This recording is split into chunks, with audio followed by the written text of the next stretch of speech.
We're gonna take a quick break from talking about bangs to talk about shear maintenance. It is super important that we maintain our professional tools properly and make sure that they're in good working order, not just to protect our investment, but also to protect our own bodies. Hairstylists are prone to repetitive motion injuries. That's why it's so important how we hold our bodies, how we hold our shears. But if I have to expend a ton of effort to cut the hair because my shears are too tight and grindy, that's gonna make me prone to a repetitive motion injury much, much faster. So 2 things today. I wanna make sure that our shears are properly oiled and that we have proper tension on them. First things first, properly oiling shears. Most shears come with a shear oil. Usually what happens with the shear oils that come with your shears is you use it once or twice, it gets tipped over and it leaks out of the bottle, and then you have an empty bottle. This is kind of the way that it goes with shear oils. Lucky for us, shear oil is exactly the same as clipper oil.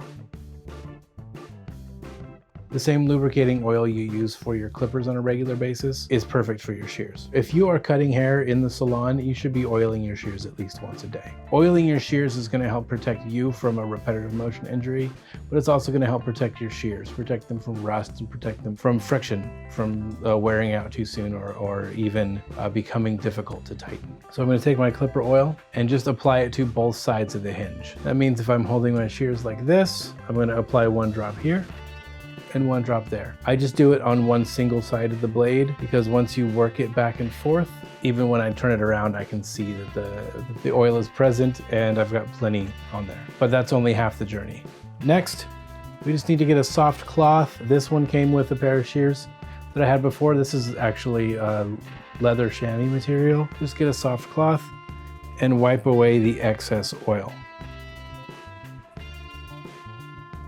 The last thing we want is to be leaving mineral oil in our guest's hair during a haircut. So let's get that excess oil out. So now that I've done that, I see that they're actually feeling a little bit loose. So I need to tighten them. Some shears come with a standard screw, looks like a flathead screwdriver. Some come with a thumb screw where you can tighten it with your thumb. Others, like these, come with what's called a split screw. They usually come with a little tool to help you tighten them up. So let's see if I can get a little closer. So there's our split screw. This is my split screws tool. We just need to find the right one. And then you can hear it click. Let's see if we can hear it click. There's a little pressure plate underneath that split screw that allows you to click to make sure it's locked in. Now they're feeling better. They're not just falling open, but they are very loose. If I take my shears and open them up all the way and then drop them, they should go well past the halfway mark, but shouldn't go all the way closed. That's usually a fairly good test. So keep your shears oiled and keep the tension screw properly maintained, but take care of your shears and your shears will take care of you.